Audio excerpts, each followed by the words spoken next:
बिस्मिल्लाहिर्रहमानिर्रहीम। अस्सलामु अलैकुम वरहमतुल्लाहि वबरकातुहू।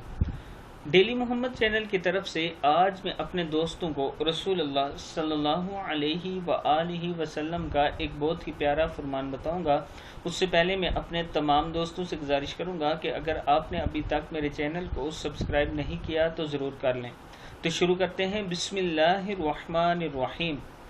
अहमद या मोहम्मद नाम रखने की बरकत।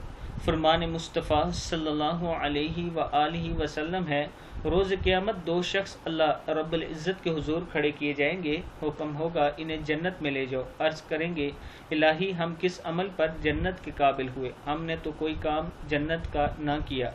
अल्लाह अज़्ज़ व जल फरमाएंगे, जन्नत में जाओ। मैंने हल्फ फरमाया है कि जिसका नाम अहमद या मोहम्मद हो दोज़ख में न जाएगा। किताब का हवाला ये मौजूद है, आप देख सकते हैं। तो दोस्तों, अपने बच्चों के नाम अहमद या मोहम्मद और इस्लामी नाम रखा करें। नाम की बरकत से बच्चों पर बहुत असर पड़ता है। इस वीडियो को आप दोस्तों ने आगे ज़्यादा से ज़्यादा शेयर करना है। अस्सलामु अलैकुम वरहमतुल्लाहि वबरकातुहू।